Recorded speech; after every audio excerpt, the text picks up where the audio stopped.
Welcome to this session entitled What's New with IBM z15, LinuxONE III and SUSE Linux Enterprise. My name is Adam Jollens from IBM. I've been involved with Linux and open source technologies for many years, and now I'm working as part of the IBM Z and LinuxONE marketing team. My co-presenter on this session is Mike Friesenegger, who's a solution architect at SUSE. Mike is also extremely knowledgeable about SUSE technologies and how to optimize them for IBM Z and LinuxONE. In today's environment, the need for scalable, reliable and secure computing has never been greater.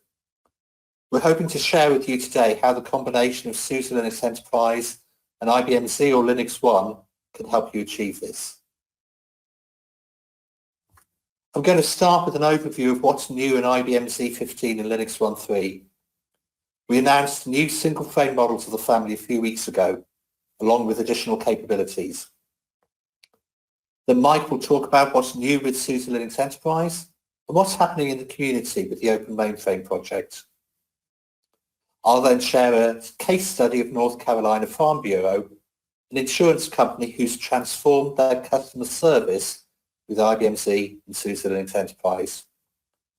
And finally, we'll summarize why we think SUSE Linux Enterprise and IBM z15 and LinuxONE III together offer a great solution for organizations from banks to startups. So let's get started. On April 14th, IBM announced two new single-frame air-cooled models in its IBM z15 and LinuxONE III family, supported by partners across the industry, including SUSE. These new models follow on from the announcement last September of the multi-frame liquid-cooled z15 and LinuxONE III models, and are designed to build on these capabilities at a lower entry-level price point. Everything you already knew and valued about IBM Z is still there, but in addition there are four key areas where we're adding new capabilities. Cloud-native applications are increasingly being developed to accelerate the deployment of new applications. Key to this is the use of containers to package applications with the libraries they depend on, providing a complete and transportable unit of workload. Mike will talk later about the work SUSE is doing on containers, but let me mention here that IBM is able to support up to 2.4 million containers on a single IBM z15. Due to the underlying scalability of the Z architecture. Pervasive encryption was introduced with the IBM Z14, enabling organizations to encrypt 100% of their application data through hardware-assisted cryptography on IBM Z systems. Now we're extending that to offer encryption everywhere, including on other systems, managed through a new capability called Data Privacy Passport, which runs on IBM z15 and LinuxONE III.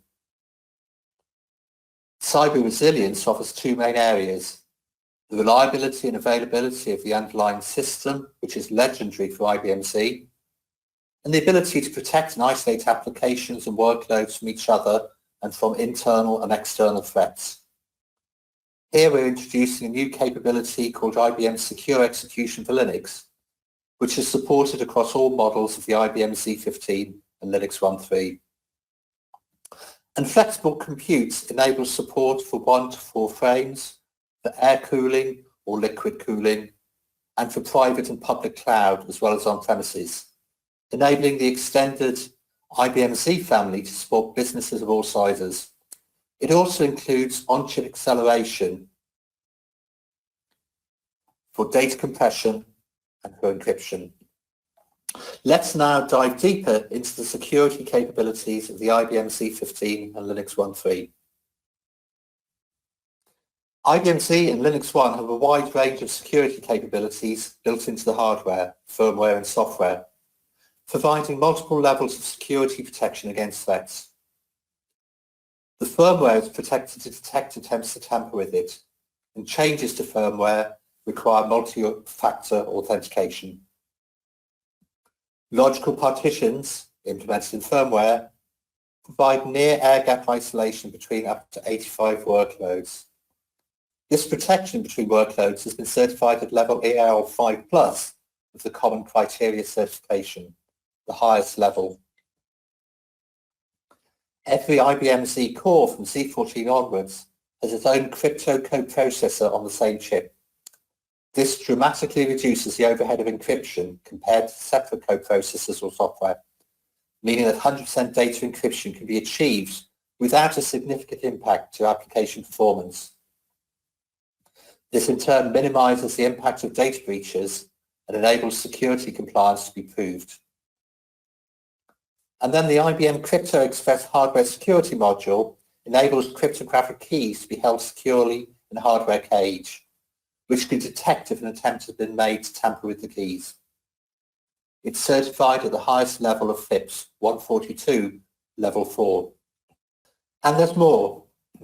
IBM Z also offers EKMF, the Enterprise Key Management Foundation, for centralized secure management of keys and certificates.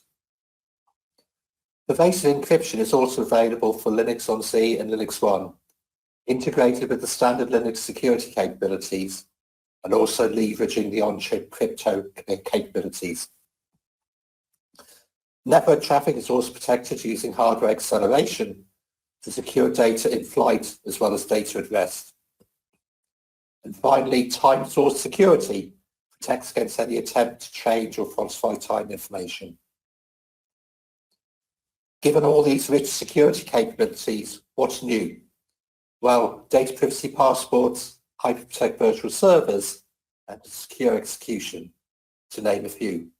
Data privacy passports is a new capability available on IBM z15 and LinuxONE III. It complements pervasive encryption, which is about protecting data at rest and in flight on IBM Z and LinuxONE. Data privacy passports is about protecting data and ensuring need-to-know access to data when it moves off IBM Z onto another system, with the ability to revoke the data access on the remote system. The protection of the data remains under the control of IBM Z.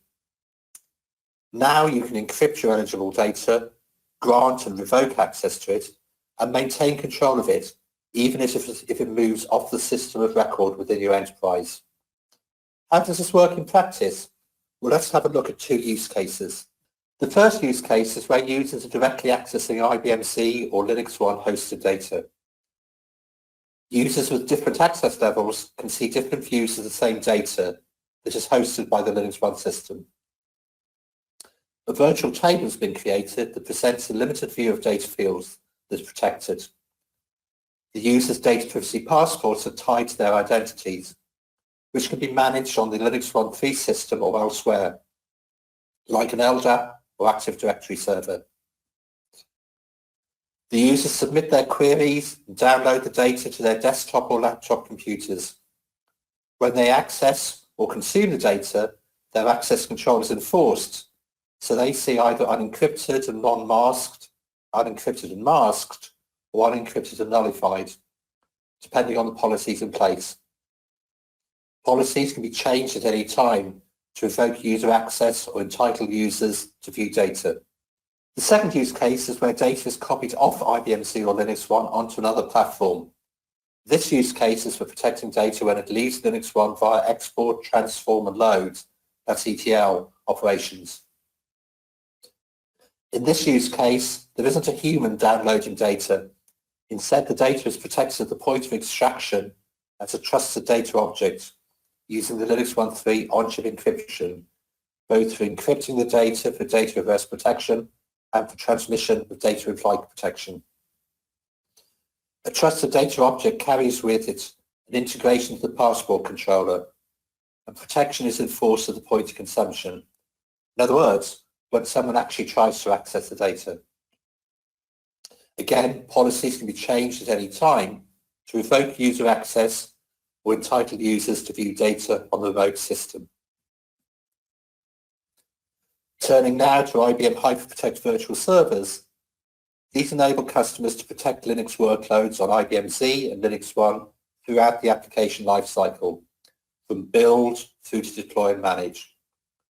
HyperProtect virtual servers are the evolution of IBM's secure service container technology and are a special type of logical partition which restricts access to user data once the application is up and running, so avoiding a potential internal threat vector from systems administrators. Applications are verified before they're run to check they haven't been tampered with, and access to data is only via RESTful APIs. In addition, critical components can be encrypted and signed. IBM is also announcing a new capability called Secure Execution for Linux. This is available for all models of IBM z15 and LinuxONE, and is implemented through a combination of hardware, firmware, and software.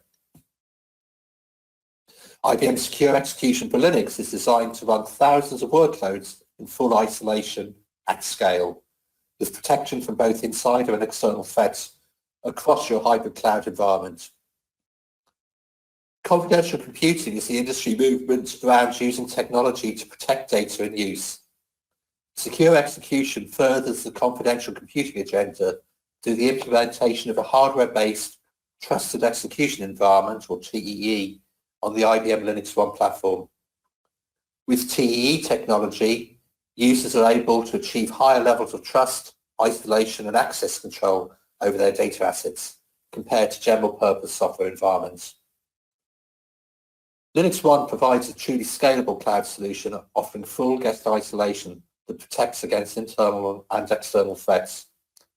You can now deploy secure, fully isolated virtual environments at scale on a single system. Workloads are now protected from both internal and external threats with full guest isolation. Not even a systems admin or Kubernetes master can see what's running in the guest. So how do all these different application isolation approaches compare? The solid red lines on these diagrams show at which level of granularity applications and workloads are protected. So firstly, logical partitions are protected from each other with EAL5+ isolation. This is the lowest level of granularity and can isolate up to 50 or 85 logical partitions, depending on the model of IBM Z or LinuxONE. Hyperprotect virtual servers are an evolution of secure service containers and protect logical partitions from each other and from systems administrators. And secure execution protects applications in virtual machines or containers from each other and from systems administrators. This is the highest level of granularity and can isolate thousands of virtual machines. One additional new capability supported on IBM Z is COS container extensions. Normally, Linux applications on IBM Z run on Linux in a logical partition or virtual machine, often alongside COS data and applications. But what if you could run Linux applications inside the COS address space as containerized applications? This would reduce latency and so speed up the interactions between the Linux applications and core COS data. This is what IBM COS container extensions can do.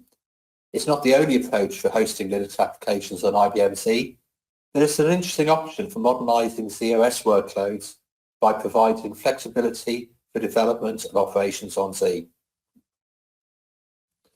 Now I'm going to hand over to my colleague from SUSE, Mike Friedenegger, to discuss what's new on the SUSE side. Thank you, Adam. SUSE is excited about these new capabilities and enhancements which have been announced as part of the IBM z15 single frame release. SUSE and IBM Z teams are working closely together so that SUSE customers can take advantage of these capabilities and enhancements. I will give an update on what SUSE has been doing with SUSE Linux Enterprise Server to support the latest capabilities in the Z14 and Z15 families. In addition to this, I will expand the scope of my presentation to additional SUSE products that are supported on IBM Z and LinuxONE systems. SLES 15SP1 was released in late June 2019 before the release of the Z15, which was in September 2019. At the time this slide was originally created, IBM Z14 was the latest hardware available. This slide gives the impression that SLES 15SP1 is not certified for Z15 and is unable to take advantage of the new capabilities in the Z15. I can say with 100% certainty that SLES 15SP1 is fully supported on the IBM Z15. The enhancements SUSE has done for KVM, for networking support, performance, and pervasive encryption will work on a z15 the same as on a z14. Efforts like Common Criteria certification and FIPS 140-2 validation are tied to SLES 15 SP1, but the certification and validation are applicable to both Z families. Package Hub contains an additional 19,000 plus community-supported packages that are built by the same infrastructure which builds SUSE products. This means SLES customers have access to a much larger pool of open source packages to help them run their business, while at the same time knowing that installing the package will not break their system or stop them from getting technical support from SUSE. SLES 12 SP5 was released in early December after the Z15 announcement. While SLES 12 SP5 is the last version in the SLES 12 family, SUSE is dedicated to introducing new hardware enablement for our customers that plan to stay on SLES 12 SP5 until general support ends on October 31st, 2024. I encourage SUSECON Digital attendees to watch the sessions, SUSE Linux Enterprise from A to Z, and the Future of OS, SUSE Enterprise Roadmap, for details about the capabilities and roadmap of SUSE Linux Enterprise Server. This slide shows the support in SLES 12 SP5 for the latest instructions introduced with the Z15, the exploitation of the newest Z15 compression capabilities, and the enhancements which in many cases benefit IBM Z13, Z14, and Z15 customers. One of the capabilities in SLES that has seen a lot of attention by SUSE and IBM is pervasive encryption. There are a number of pieces within the hardware and within SLES that are necessary to support pervasive encryption. Pervasive encryption starts with the hardware. IBM Z systems have two components that are important in providing cryptographic functions. The first is the CP assist for cryptographic functions, or better known as CPAC-F. CPAC-F is built in the IBM Z processor and provides hardware-accelerated crypto processing, which is considerably faster than crypto functions in software. The second is the Crypto Express adapter, which is a certified tamper-resistant hardware security module for key management. Adam mentioned both of these capabilities in his portion of the presentation. SLES supports two types of pervasive encryption, data in flight and data at rest. Data in flight is all about encrypting and decrypting data as it exits or enters the Z system via the network. Data at rest is all about encrypting and decrypting data as it is being written to or read from disk. Support for data in flight has been available in SLES for some time. The latest supported versions of SLES, SLES 12 SP5 and SLES 15 SP1, provide kernel and user space tools that support the latest Z and LinuxONE hardware. Applications that want to take advantage of data in flight encryption will use well-known libraries like OpenSSL, OpenCryptoKey, and libica. For data at rest support, also known as protected volume encryption, IBM has had to work with the community to get new functionality added to the kernel and also user space tools. SUSE and IBM have collaborated to get these components included in SUSE Linux Enterprise Server as new functionality has been accepted upstream by the different open source communities. This has been a work in progress, with SLES 15 SP1 and SLES 12 SP5 having all of the necessary components to do pervasive volume encryption. As I transition to talking about the upcoming release of SLES, I want to show a new screen in YAST that will be available with SLES 15 SP2. Enabling pervasive encryption requires typing a number of commands with several parameters per command. SUSE takes pride in how YAST helps to simplify common administration tasks for individual systems. The partition module in YAST has been enhanced to simplify the implementation of pervasive volume encryption on IBM Z and LinuxONE systems. You can try this new YAST capability in the latest SLES 15 SP2 public beta release. Go to SUSE.com/beta program. Beta program is all one word for more details. SLES 15 SP2 continues enhancing support for the z15 family in core packages like glibc, binutils, and the GNU debugger, as well as further compression and performance counter improvements. Adam spoke about secure execution earlier, but here are a few more details. Kernel virtual machines, also known as KVM guests, are fully isolated and protected from the SLES KVM hypervisor. The hypervisor admins can still manage and deploy KVM virtual machines, but are unable to view data in any of the VMs. This means that multi-tenant environments running on a shared LPAR are fully isolated. This translates to protected intellectual property and safe proprietary secrets. Please take a look at the S390X section in the SLES 15 SP2 release notes on the beta program page for a lengthy list of all the enhancements for the IBM Z and LinuxONE systems. I want to, on this slide and the next, focus on additional products from SUSE that are supported on IBM Z and LinuxONE systems. SUSE Manager is all about helping organizations optimize the management of a large number of Linux systems. By centrally managing a large number of Linux systems, administrators will minimize their time spent performing routine maintenance tasks like updating and configuring complex environments that are comprised of development, quality assurance, and production systems. I especially like SUSE Manager for its ability to help with compliance, especially dealing with critical security fixes where systems are affected and need to be identified, and a security fix needs to be deployed.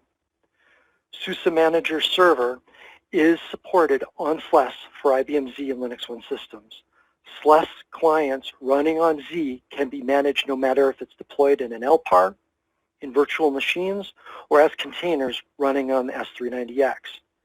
In addition, SLES and other Linux distributions on other architectures can be centrally managed from the SUSE Manager server running on IBM Z system. There are a large number of great SUSE Manager sessions available in the SUSECON Digital catalog. I encourage you to view these sessions if reduced cost, simplified complexity, and ensuring compliance are of interest to you and your organization.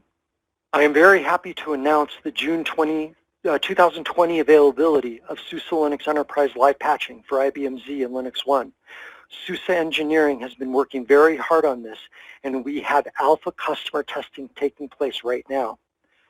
A SUSE Linux Enterprise kernel live patch can be applied to a running system with no interruption of processing. This is critically important for any customers running mission-critical databases and applications on IBM Z and LinuxONE. Applying the live patch basically creates a detour around a vulnerable kernel function. The system does not need to be rebooted or restarted for this live patch to take effect. Multiple live patches can be applied to the running system over time without the need to reboot. SUSE requires one reboot per year so that the system can start fresh for its next round of SUSE Linux Enterprise live patches. Check out the SUSECON Digital sessions that are about live patching for more details. I want to quickly highlight the things that SUSE is doing in the community for IBM Z and LinuxONE. Please watch the SUSECON Digital session by John Murtek if you want to know more about the Open Mainframe project. SUSE, along with IBM, is a founding member of the Open Mainframe project. The OMP has enabled SUSE an additional avenue to contribute to the growth of technologies on IBM Z and LinuxONE. SUSE does this through community collaboration and focusing on contributions to sub-projects under the Open Mainframe project umbrella. The sub-project that I'd like to highlight is the mentorship program. The OMP selects a number of university students to be paired with a mentor to work a project that advances technology on the mainframe. SUSE has contributed mentors to the mentorship program for the last several years. I encourage everyone to check out the OMP mentorship program as either a possible mentor or mentee.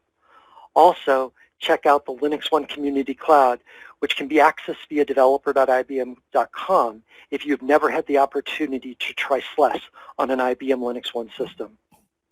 SUSE started a project during the 2018 mentorship program to validate the feasibility of running a containerized Cloud Foundry environment on Linux on Z. This effort proved that all of the components and packages could be successfully built and that a containerized Cloud Foundry deployment can run on LinuxONE Z. The 2019 mentorship program built on top of the previous year's efforts, focusing on automation and automating the building of the components and packages. This project was also a success. The mentor and mentee were able to compile a new Cloud Foundry component called the Cloud Foundry Operator on Z and deploy it on Kubernetes. They also deployed a Jenkins build server that will automate future Cloud Foundry builds. The mentor has a mentee for the 2020 mentorship program. Their goal is to make the S390X architecture a first-class architecture for containerized Cloud Foundry deployments. My hope is that this will lead to a future release of SUSE Cloud Application Platform that will support deployments to IBM Z and LinuxONE systems. Now, I'd like to turn the presentation back to Adam to highlight a joint customer success and summarize what we have presented in this session. Thanks, Mike. So now let's have a look at a joint customer case study who are using both IBM Z and SUSE Linux. As a leading provider of home and auto insurance in the state, the North Carolina Farm Bureau Mutual Insurance Company writes over $1.1 billion in premiums annually. As demand for its insurance policies continues to grow, NCFB wanted to maintain the speed and responsiveness of its customer services, which meant upgrading its IT infrastructures to better support customer applications for policy management. At the core of NCFB's IT infrastructure is an IBM Z landscape, split into partitions running IBM Z OS and SUSE Linux on IBM Z. The Z OS partition supports IBM CICS, COBOL, and IBM DB2 for Z OS systems, underpinning most of the insurer's internal processes. For SUSE Linux on Z, leveraging the ZVM virtualization technology, NCFB runs several specialist applications using the SUSE Linux distribution, including several policy management systems and its own in-house policy center applications. These applications enable advanced insurance policy management and power customer transactions using data from the DB2 database. Working with IBM and IBM Business Partner Mainline and SUSE, NCFB upgraded to the latest generation of IBM Z technology, facilitating faster, more responsive customer services. With the new IBM Z system and SUSE Linux dramatically improving performance for NCFB's applications, the insurer can continue to offer tailored policy services without compromising on quality. The company also gained headroom to accommodate anticipated growth. So let's summarize why SUSE Linux and IBM Z and LinuxONE make a great combination. Benefits include the enterprise qualities of security, availability, and resilience. For example, protecting applications at scale with secure execution. Plus the ability to run Linux applications integrated and co-located with core data, so speeding access to the latest data and enabling faster insights and decision-making. There are also many use cases, including energy saving by running multiple Linux applications on a single system, consolidating database and other workloads together to reduce costs, and innovating with cloud-native applications. For Mike and me, we hope you found this session useful and informative. Thanks for joining the SUSECON Digital experience. For more information, please visit suse.com, ibm.com/c, and ibm.com/linuxone.